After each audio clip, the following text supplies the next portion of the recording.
Wassalatu wassalamu ala rasulillah Sayyidina Muhammadillah wa ala alihi wa sahbihi wa tamassikina bil kitabi was sunnah. La haula wa la quwwata illa billah. Amma ba'du.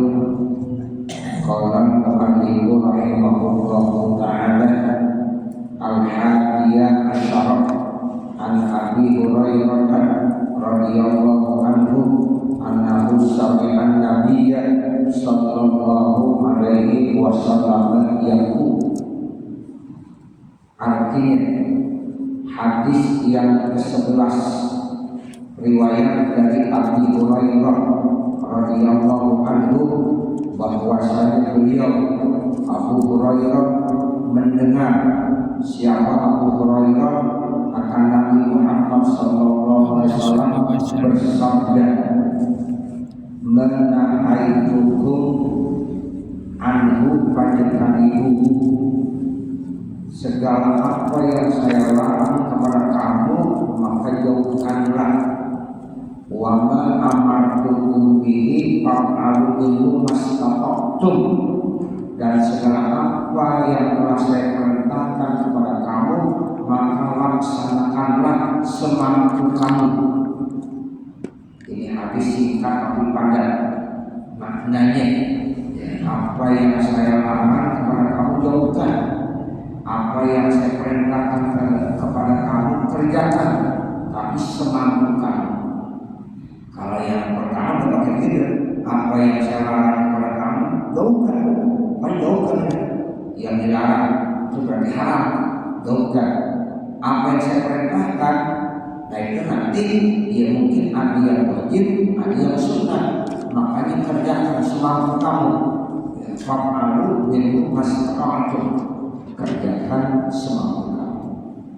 Fa innama ahlakal ladzina min qablikum, maka sesungguhnya hancurnya umat-umat yang hidup sebelum kamu kasratu masailihim, kebanyakan mereka nanya, jadi kebanyakan nanya.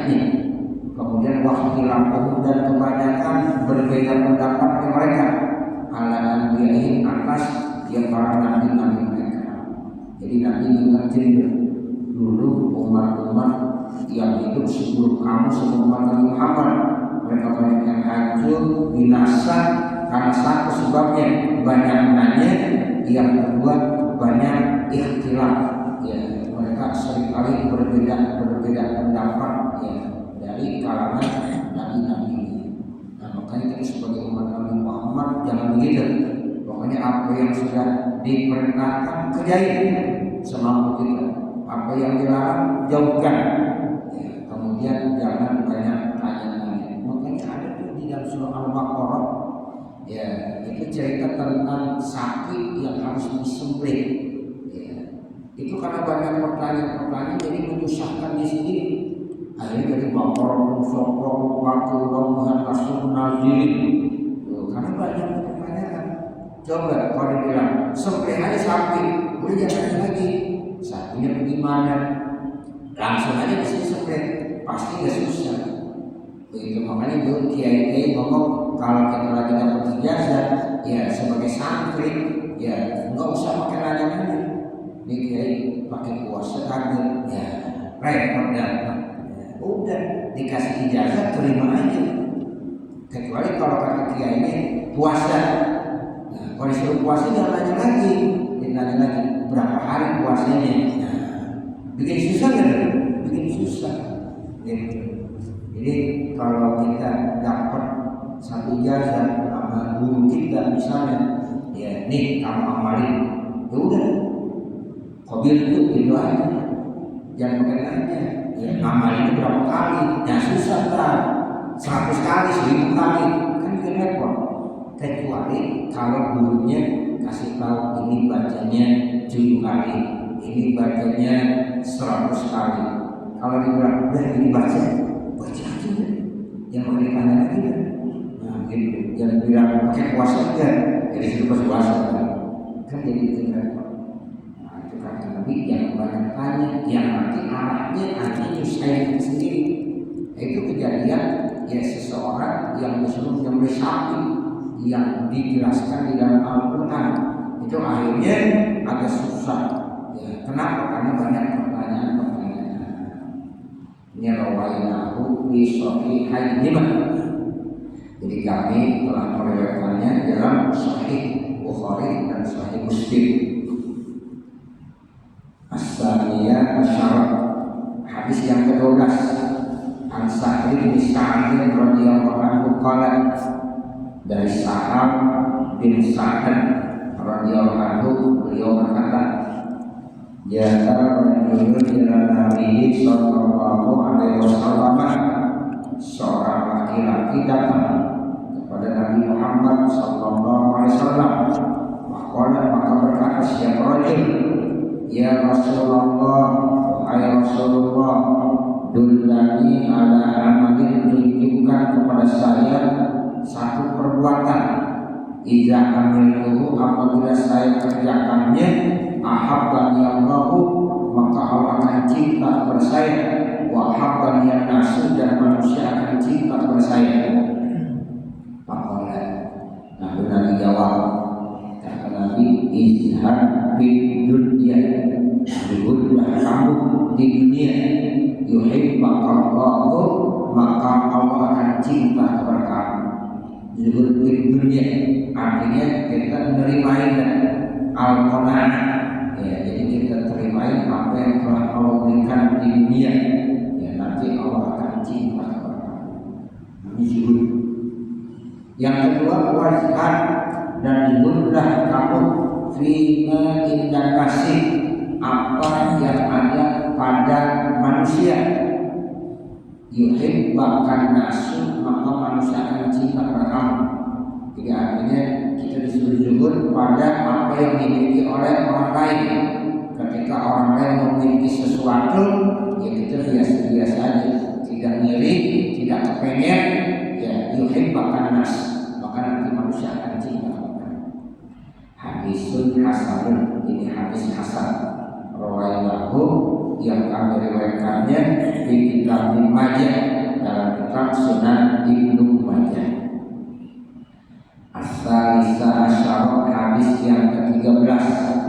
An Ibnu Mas'ud radhiyallahu anhu qala, riwayatnya dari sahabat Abdullah bin Mas'ud radhiyallahu anhu, beliau sahabat Abdullah bin Mas'ud berkata, qala Rasulullah sallallahu alaihi wasallam, Rasulullah sallallahu alaihi wasallam bersabda, la yahillu damu rajulin muslimin, tidak halal darah seseorang yang muslim, yashhadu an la ilaha illallah, yang dia sudah bersaksi bahwasanya tidak ada Tuhan yang disembah dengan sebenar-benarnya kecuali Allah, wa anni Rasulullah, dan dia sudah bersaksi bahwasanya saya, ya Nabi Muhammad itu adalah Rasul utusan Allah Subhanahu wa ta'ala.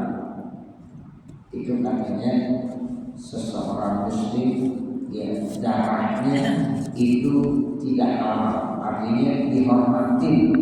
Haram dia tidak halal, itu darahnya haram. Artinya darahnya haram itu gimana?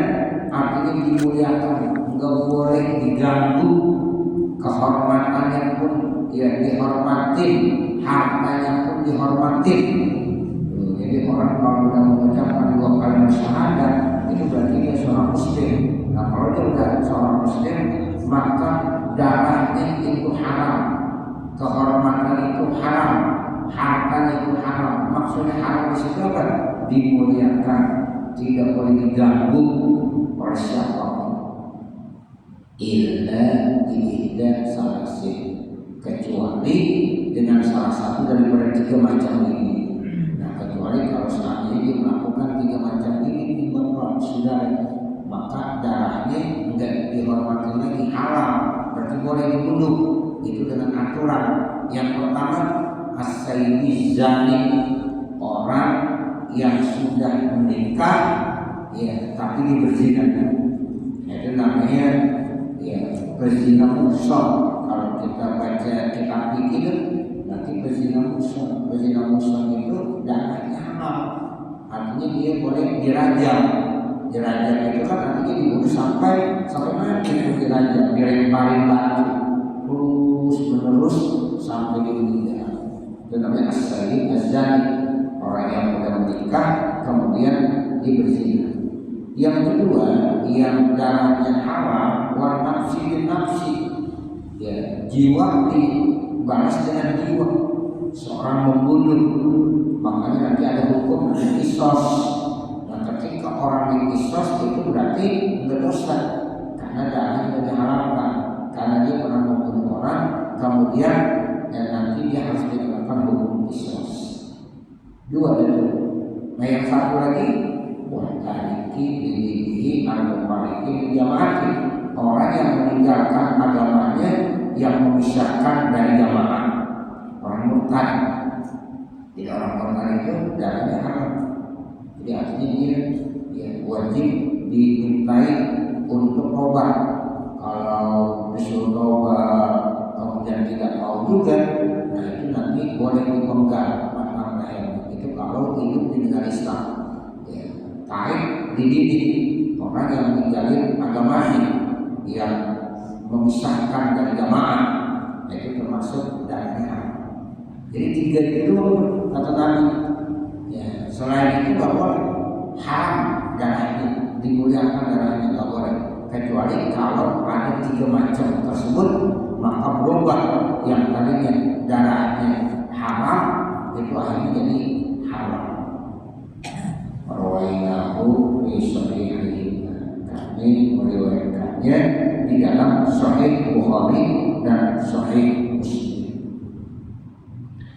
Ar-Rabi'ah Masyarah, hadis yang ke-14, Ibnu Umar radhiyallahu anhu, dan ini dari sahabat Abdullah bin Umar radhiyallahu anhu, anna Rasulullah sallallahu alaihi wasallam qala, sesungguhnya Rasulullah sallallahu alaihi wasallam bersabda, umirtu an uqatilan nas, saya diperintahkan untuk memerangi manusia hatta yashhadu, sehingga mereka bersaksi alla ilaha illallah, bahwasanya tidak ada Tuhan yang disembah dengan sebenar-benarnya kecuali Allah, wa anna Muhammadar Rasulullah, dan sesungguhnya Muhammad itu utusan Allah. Wa yuqimus sholata, kemudian mereka melaksanakan sholat. Wa yu'tuz zakata, kemudian mereka menunaikan zakat. Fa idza fa'alu dzalika, apabila mereka melakukan hal itu, sudah membaca dua kalimat syahadat, sudah melaksanakan sholat, sudah menunaikan zakat. Nah, kalau mereka sudah melakukan hal itu semuanya, as-sawmu minni dima'ahum, maka mereka terjaga dari saya darahnya, wa amwalahum hartanya, illa bihaqqil islami, kecuali dengan hak Islam. Jadi orang-orang Islam itu ya harus dijaga, dipelihara darahnya, nggak boleh diganggu, hartanya dijaga, nggak boleh diganggu. Ya, kecuali kalau dengan hakul Islam, ya, seperti ya tadi di atas melakukan tiga perbuatan, maka yang tadinya darahnya ya mudah dimuliakan bisa diharamkan kembali. Wa hisabuhum, bermula hisab buat mereka, Allah Ta'ala itu diserahkan kepada Allah Subhanahu wa Ta'ala. Rawainahu bi sahihain, kami meriwayatkannya